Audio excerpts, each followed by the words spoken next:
Hi, welcome to the Downriver Council for the Arts. In this episode, you'll meet artists working with all different types of mediums, and you'll hear how we're bringing chamber music to the Downriver area. Come on in.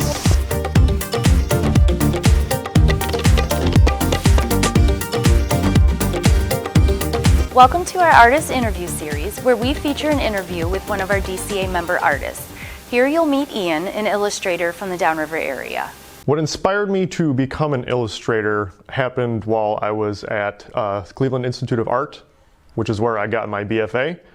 I went there thinking I was going to go through the game design program. I've been into video games pretty much my entire life. It's been a big influence on me. And freshman year at CIA is all foundational. And during that foundation year, you are expected to have little bits of pieces of each major that you're interested in. And during that year, I researched the game industry more, discovering that it is tumultuous at saying it nicely. And I decided to pivot towards illustration because that would allow me to work near that field and also explore other options that I was also interested in. My creative process is sort of stream of consciousness. I will take sketches, I will just start drawing. I have concepts sometimes in mind, but I will take those drawings that I either just finish in my sketchbook and will retranslate to a painting or another piece or pull ideas from those. I have a lot of different influences that will drive me to get into my sketchbook and think and learn and draw.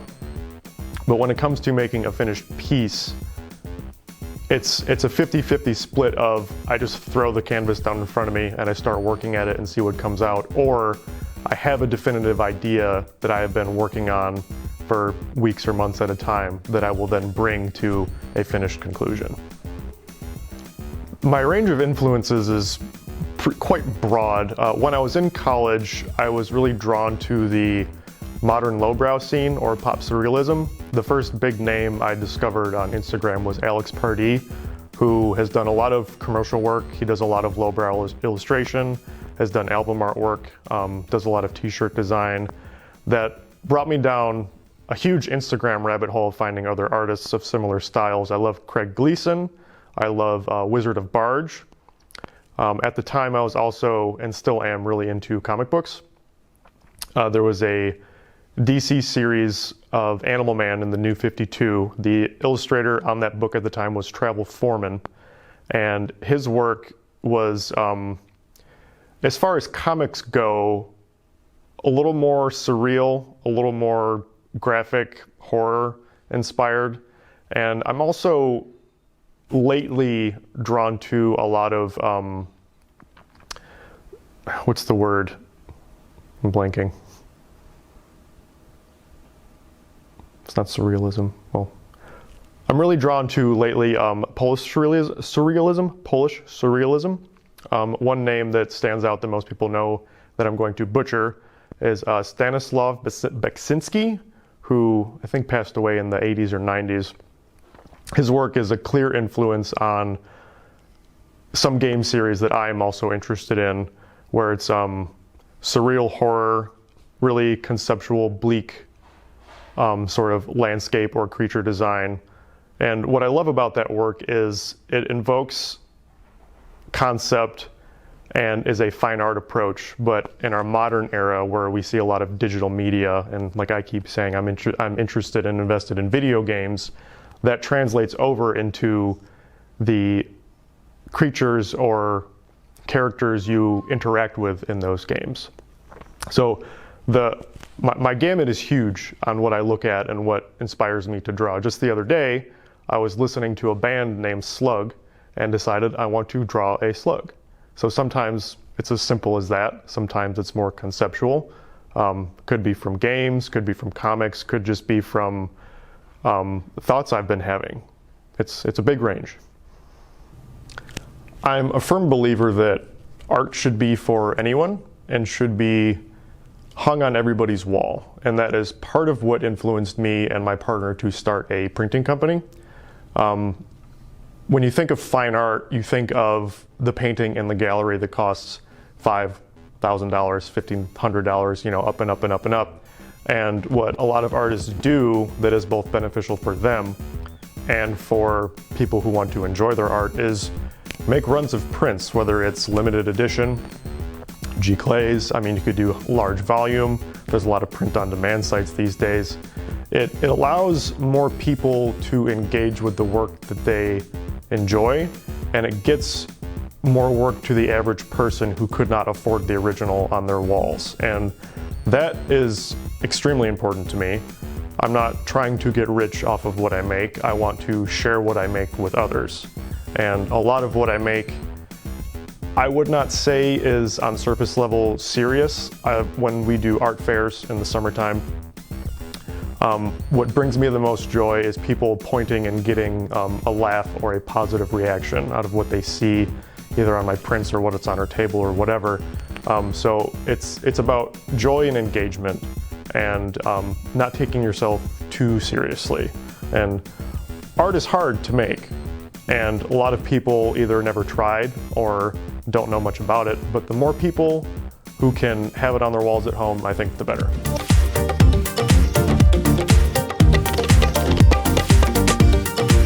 The Downriver Council for the Arts provides artists a unique retail space to sell one-of-a-kind handmade items. The gift shop at the Arts Center is open year-round during normal hours and special events. If you're looking for that special gift, consider giving art.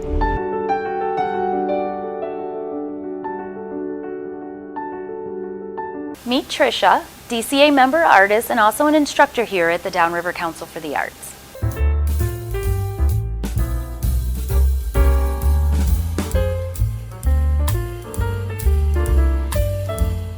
It's hard to pin down exactly what my style is because I don't only stick to one type of art. I'm always loving to learn, so I'll get interested in one type of media and then have some sort of ideas I want to follow through with. So I'm constantly learning. Sometimes I'm going far out into sculpture, other times in whimsical watercolor artwork, sometimes doing realistic color pencil portraits. I even jump around a little bit in themes, but one thing I've been told a lot about my artwork is that there's a lot of bright colors. Often when I'm ready to start a project, I have a plan, I know what I want to do, but that's not how it usually turns out. A lot of times I will have another idea along the way, another idea, and it always turns out something different than I planned. Often when I'm ready to start a project, I have a plan, I know what I want to do, but that's not how it usually turns out. A lot of times I will have another idea along the way, another idea, and it always turns out something different than I planned.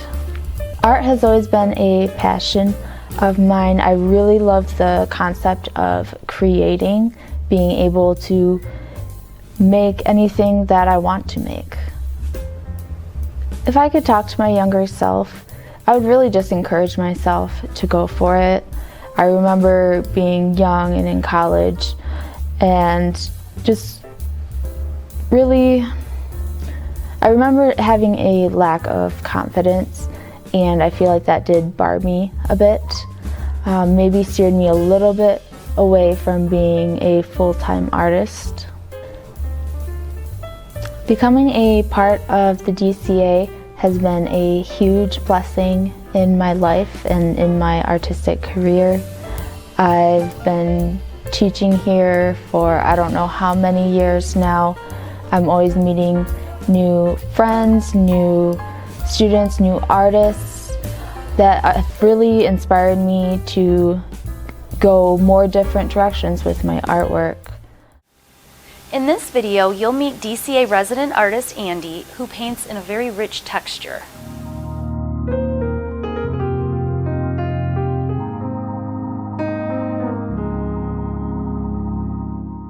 Even when I was a kid, I mean, I wanted to, like, if my mom and dad went out, me and my sister were home at night, I would get out a pad and I would just start drawing and sitting there, and I could sit there and be happy for hours. So it was always kind of a peaceful thing for me. I always enjoyed doing it, and so there was no real particular reason other than I was attracted to it. And I remember one time they had these articles in the paper where you would fill out to be an artist, and all you did is you wrote this thing down and you would send it in to see if you were an artist. They were going to tell you if you were an artist or not. I never got it back, so I don't think I'm really legitimately an artist, but that's how that worked out.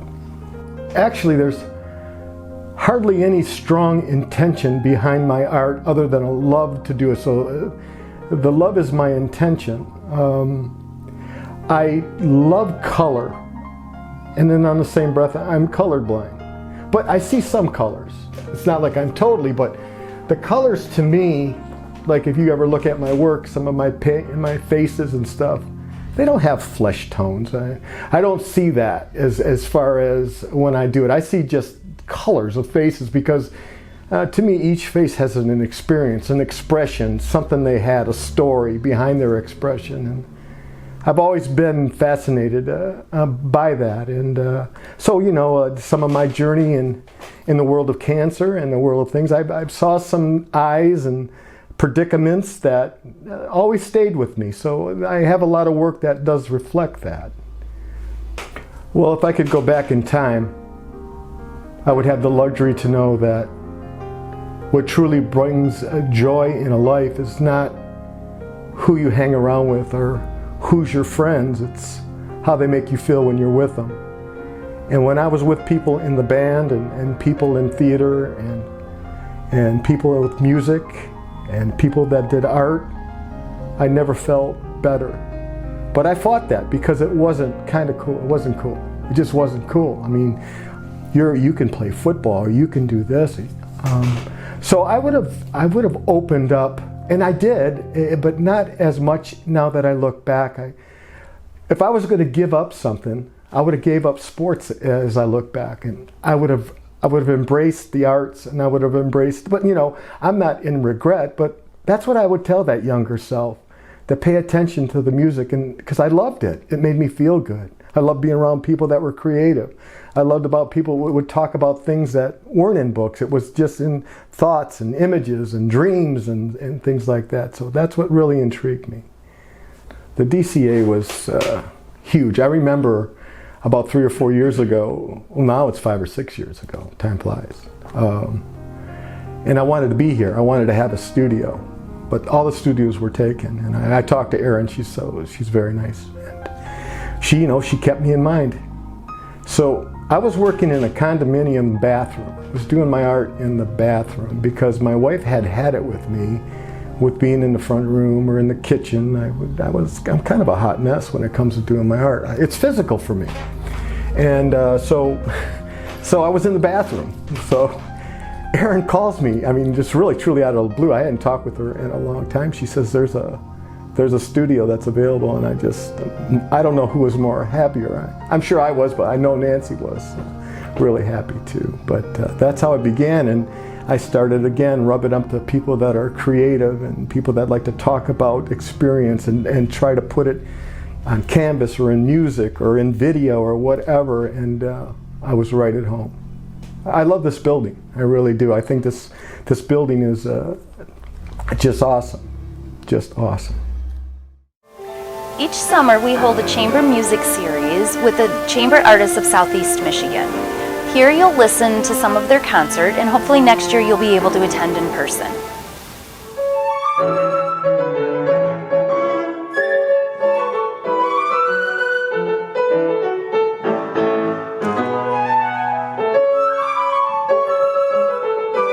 So I run the Chamber Artists of Southeast Michigan, which is also called CHASM for short. We have a lot of things that we do. We offer concerts here in partnership with the Downriver Council for the Arts. Every summer we try to give 3 concerts. We also are available for hire for all sorts of events and parties throughout the year as performers.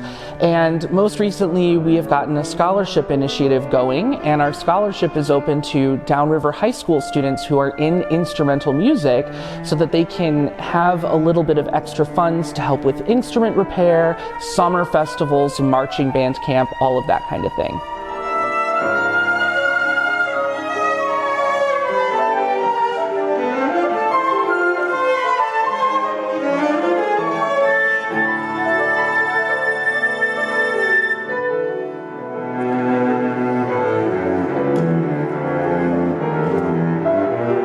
Chasm, Chamber Artist for Southeast Michigan, is actually headed by my friend Brandon LePage. So I'm a guest artist on the concert today. Brandon runs and puts together these fantastic concerts every summer here at the Downriver Council for the Arts.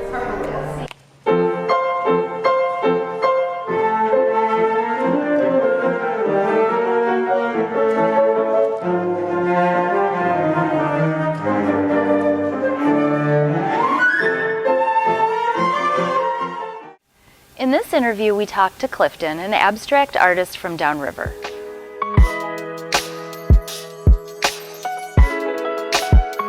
My style of art is all abstract. I primarily utilize acrylic inks, and this is the main instrument that I use to create it. It's a dip pen. 1850s technology hasn't really changed since then. These are made in London, England, by a company that's, I don't know, been making these forever. The predecessor of the ink pens were the quill pens our founding fathers used to sign the Declaration of Independence. I do augment some of my work with acrylic paints. Sometimes I use a dip pen to apply it. Occasionally I use various brushes and so forth. Sometimes even my fingers. It all depends on what the effect is that I want to create. What inspired me to embrace the art world is been drawing on and off all my life, reached my retirement years, and I just wasn't very happy. There was a void in my life that I needed to fill, and I realized that after so many years, decades actually, of drawing on and off, and how good I felt about it when I did do it,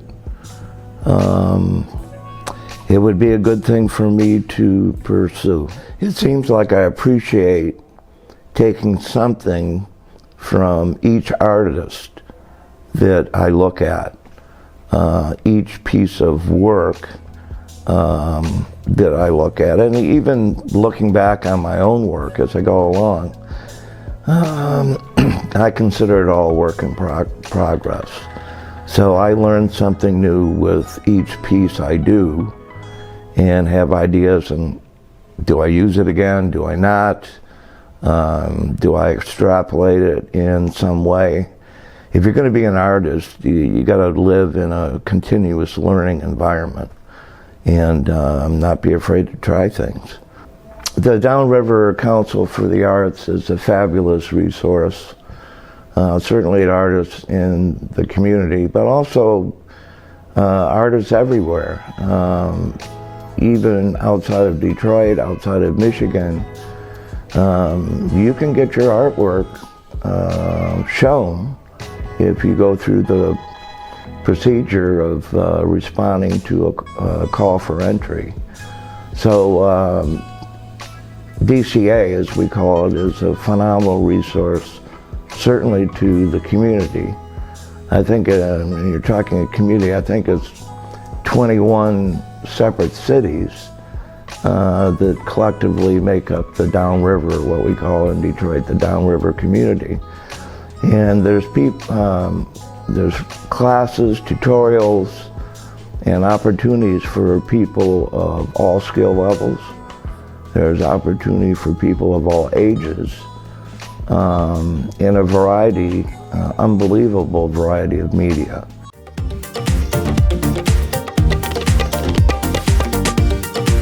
The Downriver Council for the Arts provides artists a unique retail space to sell one-of-a-kind handmade items. The gift shop at the Arts Center is open year-round during normal hours and special events. If you're looking for that special gift, consider giving art.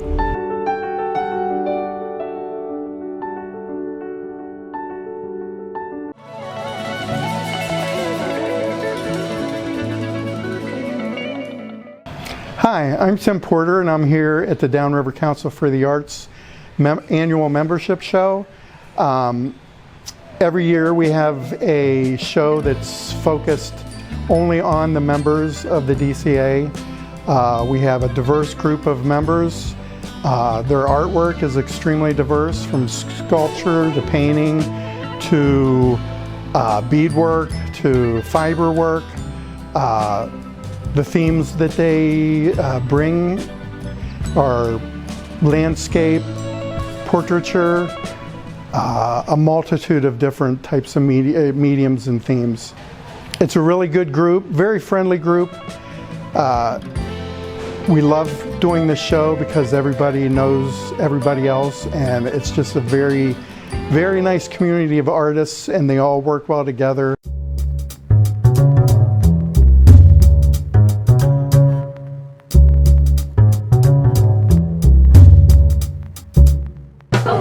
This is a painting of reflections.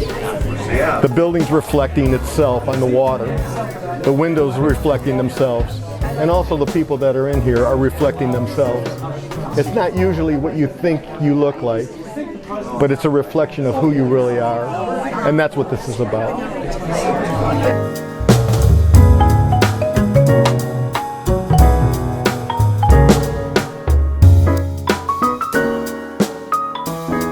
This is a pastel portrait I did in life drawing class, and it's done in pastels on colored paper, and I enjoy working with models because you can be more expressive and get your feelings across with the piece.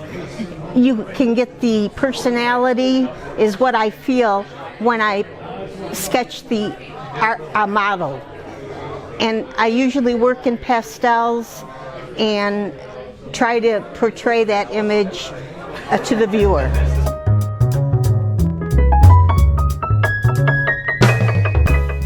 So I'm always on the lookout for subjects that inspire me to paint. And one thing I found particularly interesting are these bonsai trees. Now bonsai are crafted by artists themselves, and it's a living art where they take little trees and they'll nurture them sometimes for years to produce these fantastic specimens. The one on the top is what's called a Korean hornbeam tree. Korean hornbeam. And I painted that one in plein air, which means I went out and sat in the open and painted it over a couple of hours. The lower one is a Suzuki azalea bonsai tree. And this particular tree I painted in my studio, and it's just so magnificent. It took quite a bit to get the colors correct, but I'm happy with it.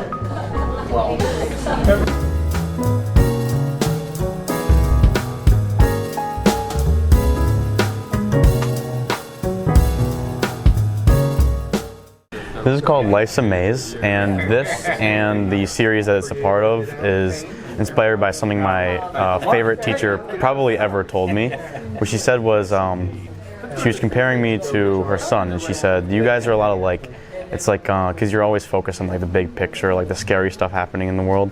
And she said, meanwhile, I, on the other hand, referring to herself, she said, I'm always just focused on like this, I'm just wandering around looking at this little flower here on the ground. And The thing was, I was having not a very great day, and her kind of explaining that to me just made my day and made me realize that, yeah, I really do have to focus more on like the little, small, beautiful flowers in life, and this is kind of what that series is about.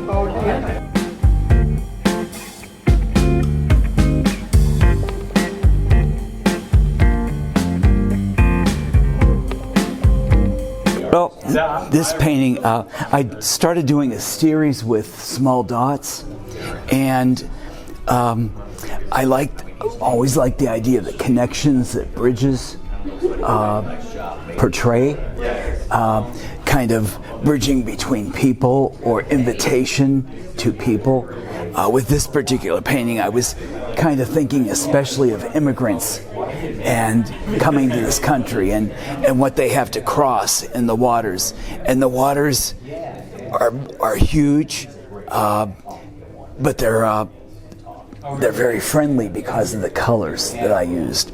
And the idea of the sunset or sunrise I see as very hopeful and as something bright, and yet the whole universe is kind of in there with a moon and lights on the bridge, and I hope it's a very friendly and hopeful image for people to see, and kind of a Michigan image. This painting is another one of my ones that I started with dots, but the dots got larger, and I called it Descent. It's just a very powerful movement with this red ball coming down and slicing through things. It was just a dynamic image for me, and I had a lot of fun doing it.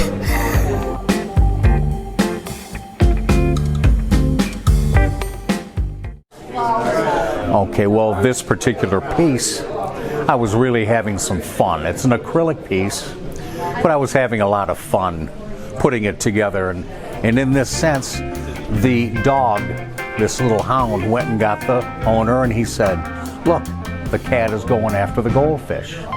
Now the owner has come, and the title is Don't Even Think About It. That's why you have the finger here. He's chastising the cat. And I know it's a little garish, it's quite garish and colorful, but I think that's what I wanted to do. I just wanted to have some fun with it, and I used my own hands as a model, my watch, and that was kind of fun putting the clock in there as well, But that was one of the first pieces I've done in many years, so I enjoyed doing that.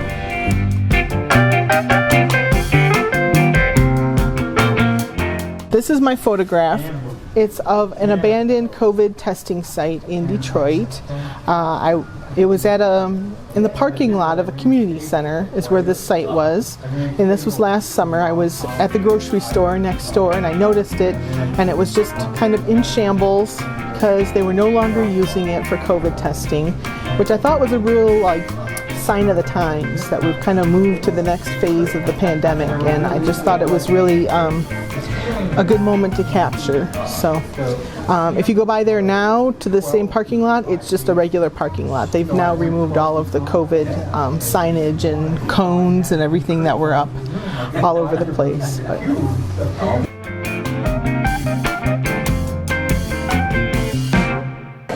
I think that this exhibit is really exciting, and it's cool to see that there's so much local talent in the area. There's just so many different mediums and different styles, so it's really cool to see all of it put together. Well, this is my bird bath that I made. I've been making bird baths for 25 years on and off. This one here is a little different design, kind of an Art Nouveau. Name of the piece is 16.